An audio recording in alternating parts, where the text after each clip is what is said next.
I'm a senior executive, an expert in my field. I've achieved many of my career goals. I've led strategic initiatives worth hundreds of millions of dollars, managed complex projects, led large teams, and overcome high-stress, high-stakes situations globally. And I am not nice. I had to learn the difference between nice and kind and change my behavior to become a better leader. Nice means to be agreeable, to be pleasant, to be satisfied with the current state. I believe you cannot be a strong leader or hold any position of authority if you are nice. And nice people do not drive change. Yet, we are taught to be nice at a very young age. I believe that is a barrier to continued progress. We need to stop being nice. Instead, we can be kind, demonstrate kindness and empathy, while setting expectations and achieving our goals. I will share 3 ways you can make this shift and build a generation of strong women who share their opinion and support one another. As a young professional, I was very ambitious. I wanted to be an international executive and respected leader in my field. To me, an ideal leader was assertive, decisive, and independent. These were traditionally seen as male characteristics. In contrast, women were expected to be nice, unselfish, caretaking. I fully rejected that norm. I felt I needed to be a strong leader and had to emulate male characteristics to be one. I knew I couldn't be nice, but I didn't understand that I could be kind.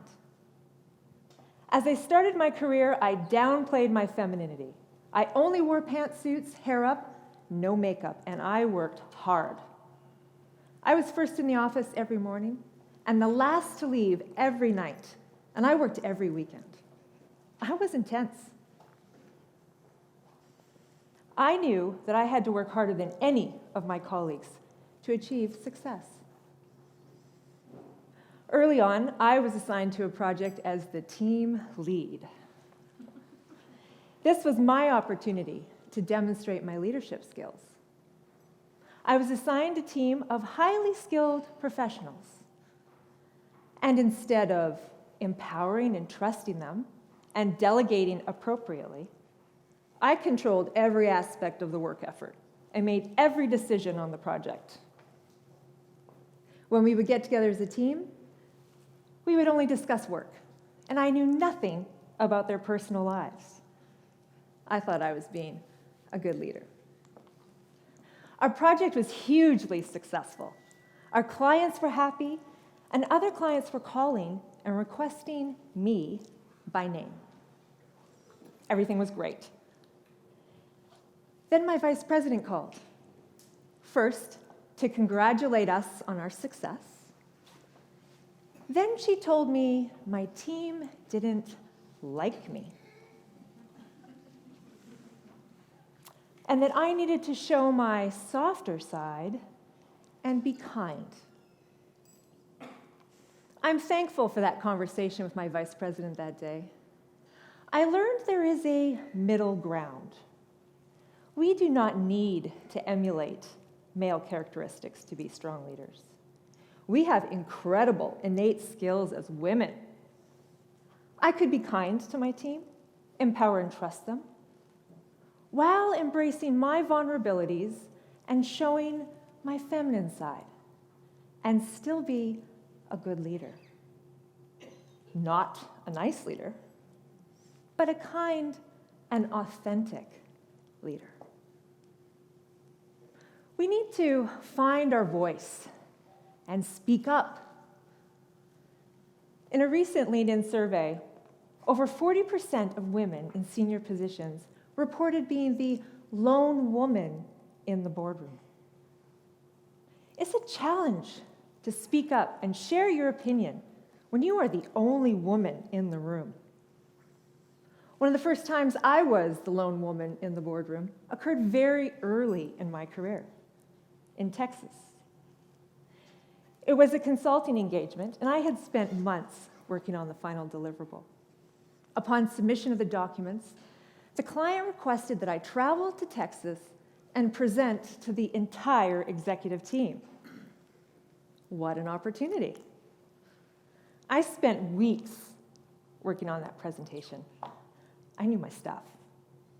And by the time I got to the airport, I was prepared. I'd never been to Texas. Never traveled on an expense account either. I learned I liked both very much. I get to the boardroom, I set up, and I'm ready to go. And the exec team starts to file in.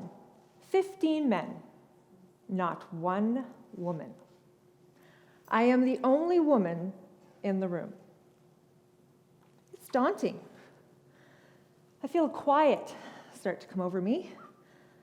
I'm like shrinking. I feel a little insecure. But I am the expert. They flew me across the continent to present to them. I had to park that discomfort and self-doubt and find my voice. I deliver a flawless presentation. I wow them with my charts, my research, and my knowledge. It was going great. And then they start to challenge me on my recommendations. I feel that quiet coming over me again. I feel like I should be nice, acquiesce, back down. But I am not nice. I stick to my findings and I reiterate my recommendations. It was one of the most satisfying and confidence-building experiences early in my career. After the meeting, the exec team takes us out on the town to celebrate, and I learned another valuable skill of being a traveling executive: how to drink martinis until 3 a.m. and still make your 8 a.m. flight. We need to work together. Earlier this month, over 100 women were elected to U.S. Congress. Change is coming. I'm confident those women won't be nice, but I do hope they will be kind. And I really hope they work together. Because if they want to drive change across their country, they're going to need to form a team. Build a community of strong women working in the House. More change is needed. We have more work to do. We have women CEOs in some very large multinational companies, like IBM, KPMG, General Motors. But according to Forbes magazine, less than 5% of Fortune 500 companies have women CEOs. 5%. We need to work together. Together, we can build a platform upon which women can strive for those senior positions, become CEOs, board chairs, and senior executives. We need more women in the boardroom. Unteach yourself to be nice. And teach your daughters to be kind, not nice. I ask that you remember 3 things. You do not need to emulate male characteristics to be a strong leader. Use your innate skills. Find that middle ground. Use your voice. Share your opinion, even if you are the lone woman in the room. And support one another. Let's give each other the benefit of the doubt. Let's build a community of strong women working together.